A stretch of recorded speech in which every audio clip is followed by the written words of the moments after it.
Magsige sila ingon sa ako ba jam, dili ka mag-uol nga dagang kay bashers. Day, di ko mag-uol nga dagang kay bashers, day, because if everybody likes you, then you're a clown. That's a clown's job. And I'd rather be unemployed. I don't want to be liked by everybody. Being liked by everybody is basic and boring. I'd rather be liked for who I truly am. Not liked because I have to be fake and to please people who will never understand me. To fit in is the death of who I am as a person. And anad na ko ana, sukad pa. Because why will I blend in when I'm made to stand out?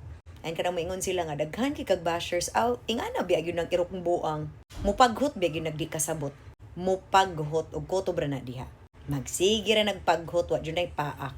Di, gyud pod na makatarog. Akong balikon, having bashers does not make me any less. In fact, it makes me more powerful. Because they don't like me, but they're so obsessed with me. Ingat! Hi guys! Maayong gabi! Another day, another banana pudding. So, oh my goodness. Wala may another tub diri sa Cebu. Pero na-realize na ko nga lami gyud gihapon ang gikan sa Cebu, no? Nga pagkaon. So, karon atong tilawan ang kaning banana biscoff pudding sa Happy Tubs. Okay, nakita ni nako sila sa nakita nako sila sa FYP nako. Then naman sila Instagram, dito nako sila gi-message. So, right off the bat, ani siya. Dito na nga pilit ang mga kasagingan ato ning tilawan, no? So, let's see. Ibutang nato ni diri ang tulo ka buksagi nga diha. All right. So, mo ni siya, guys. Banana biscoff ana. Okay? Wa man gud ko Facebook, so ako sa gud silang ana. Okay?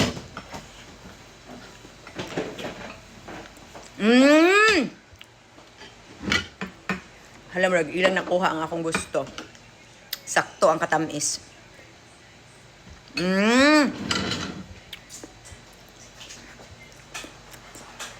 Sakto ang katamis, ani. Pero, ang natay saging, di abutan niya sa saging extra, hey. Wala naman. Nasa ba? Kaatay ba pudang saba, ibutang sa banana pudding. Ay, Wala ay ko ang order mo inyo guys. Lami siya guys. Sakto ang katamis niya guys. Sakto ni. Gusto ko to, let's talk about it. Number 1, if he cheated with you, he will cheat on you. Number 2, but if he did not cheat with you, he would still cheat on you because you cannot control your partner. All you can do is control yourself. Number 3, kahit bantayan mo man yan, katulad ng gwardya ng Bangko Sentral, hahanap ng paraan yan para lumandi ng iba. Kaya number 4, ibibigay mo ng buo. Huwag kang maging nanay sa boyfriend mo. 5. Because diba ang mga nanay, iniiwan niya ng mga anak nilang lalaki pag nagkakajowa, pag nagkakaasawa, edi huwag kang maging nanay. Number 6, you must be his peace and his porn star. Dito tayo sa number 7. Sinasabi nga nila ang malandi, tinatalo daw ang maganda. Totoo! Pero alam mo, mas nakakatalo sa malandi, ang burikat.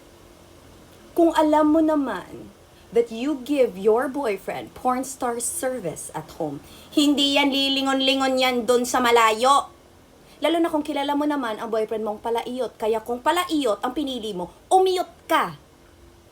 Kasi, tayong mga babae, ang mas grabe ang sexual drive when we are on.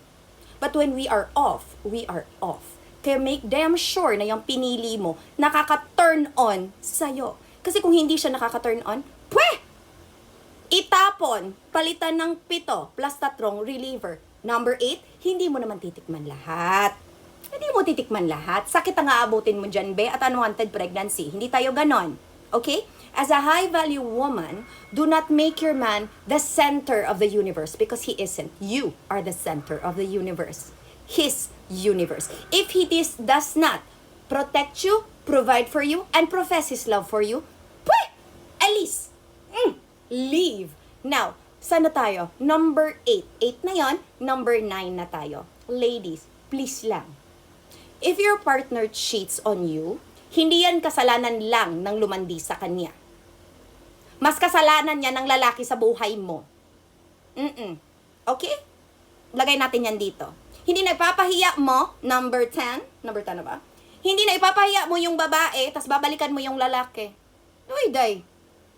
Gawin mo yan ng Lunes, pagkatapos ng Biyernes, palitan lang din yan yung kabit niya ng isa pang kabit. Kaya please lang, kung walang stress, magpaganda ka, magpakasarap ka, and make sure, ulitin ko, and this is the best advice I've heard, be your man's porn star and his peace. Ang tingnan lang natin kung mag-cheat pa yan. Kung mag-cheat pa yan, ay, di nga talaga kawalan. Ingat! Miss Chay! Tarawa na gyud ni! Namao na ni Ron, Miss Chay. Mao di ay yun ang matilapan ang akong paa. Tungod yun di ay nimo. Thank you to Her Choice PH because the paa is paahing yun kaayo diri nga side. Sidlak-sidlak, gilag-gilak, og uban pang utanon. Grabe! Oh! Wala pa ni siya 1 month on Her Choice PH's set C. Di gyud di ay siya. Ibabad ang sabon 3 to 5 minutes pagkagabi. Duha ka klase ang sabon ang gamita. OMG. OMG gid ang papaputi challenge sa Her Choice PH. Wa gyud ay siya char. Thank you, Miss Shai, because ang goal nga matilapan gyud. My God, the gilak-gilak is very gilak-gilaking gyud. So mo na gyud na siya, guys. If you have any doubts of Her Choice PH's products, you can have them, but I'll still keep supporting them. Ingat! The other day on Threads, nabasa na ko tong 0/10 kuno ang bantayan sa iyaha. Girl, you went to Bantayan for the wrong reasons. If you're looking for a party, don't go to Bantayan. You go to Bantayan to rest, baby girl. You go to Bantayan to eat good food. You go to Bantayan for the ambiance. You go to Bantayan for the silence and the beauty of the island. Kung gusto mong pumarty at gumiling-giling kasama ang mga afam, hindi Bantayan yan, be. You go to Siargao. You go to Boracay. You go to El Nido or any other part of Palawan. But you go to Bantayan to pray, baby girl. I mean, that's what I would do. That's what I usually do since I've spent Holy Week there. You speak about Bantayan as if Bantayan will be any less because of your 0/10. The way you presented yourself is a 0/10. Bantayan is not adjusting for you. Bantayan is beautiful regardless of your opinion. And I just want to remind people, if you want to party, don't go to Bantayan. But if you want to rest and have a good time, kana, choose Bantayan Island. Ingat! Yes, I am creating a podcast. I can't really tell you the details because evil eyes are everywhere. A production company decided to invest in me and my talent, and I'm so excited for it. But of course, there are expenses on my end. Expenses I did not plan. Expenses that I shouldn't even be having as a single mom with a single income. Nasisira kasi ang narrative nyo na tumatanggap ako ng maleta, di ba? Kasi kung tumatanggap ako ng maleta, my God, I will produce 10 podcasts. Pero hindi eh. And that's the reality of me and my financial situation. The content is free because the intelligence is free. Kayo nga tong mga gumagamit sa pangalan ko, di ba? Namo-monetize kayo, ang lalaki na makita nyo dahil ako ang content nyo. Kasi let's face it, kung hindi ako ang content nyo and you talk about yourselves, wala namang pumapansin at wala kayong engagement. Kilala nyo naman niyang ginagamit ang pangalan ko kasi ako yung buong content nila. Kung ano-ano na lang pinagsasabi. At kung hindi ako ang content, walang kita. So dapat sila ang hinihinga natin, di ba? Ingat!